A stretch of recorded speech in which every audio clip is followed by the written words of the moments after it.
একটা কথা মাথায় রেখো, তোমাদের এই শহরে আমি কোনো প্ল্যান করে আসিনি।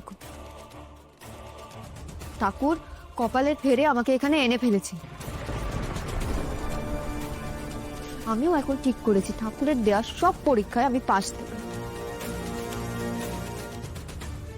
কিন্তু সেই জন্য কোনো ষড়যন্ত্র আমাকে করতে হবে না। আমার নিজের জোর আছে, সেই জোরেই আমার যা করার আমি করে নেব। মনের কালোটা জেরে একটু ভালো মানুষ হয়, দেখবে তোমার সোনার সংসারে আর কারো রাজ লাগবে না। তাকে টিকিয়ে রাখতে আর তোমাকেও কোনো প্ল্যান করতে হবে না।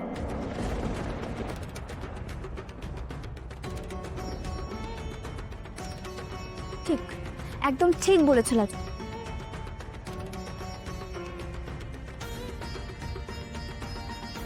ঠাম্মি, জেঠু, আমাকে ক্ষমা করে দিও। না চাইতেও আমার জন্যই তোমাদের ছেলের এত বড় একটা বিপদ হয়ে গেল। তার জন্য আমি মাপ চাইছি, পারলে আমাকে মাফ করে দিও। এখন আমাকে যেতেই হবে, কারণ এখন না বেরোলে আমার হোস্টেল থেকে আমাকে তাড়িয়ে দেবে, আর তাহলে এই শহরে আমার আর কোনো থাকার জায়গা থাকবে না। সাবধানে ফিরো লাজু, সাবধানে ফিরো। তুমি আমার ছেলেটাকে বাঁচিয়েছো,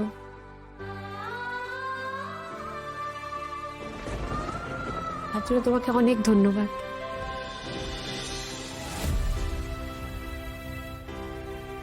আর একটা কথা কি জানো, শুধু তুমি নও, আমার কৃষ্ণ কারোর বিপদ দেখলেই যে এড়িয়ে যেত না সেটা আমি জানি।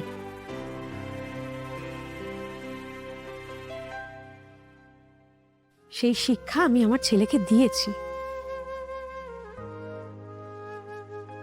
তাই কৃষ্ণর এই যে আঘাত লেগেছে, চোট লেগেছে, এর জন্য তুমি নিজেকে দায়ী করো না, কেমন? চিন্তা করো না, ওকে আমরা ডাক্তার দেখিয়ে নেব।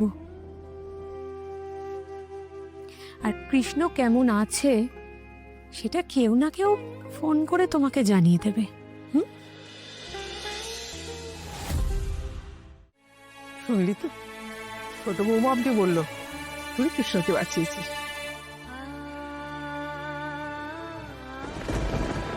সত্যি তুই আবার একবার বাঁচিয়ে দিলি ওকে।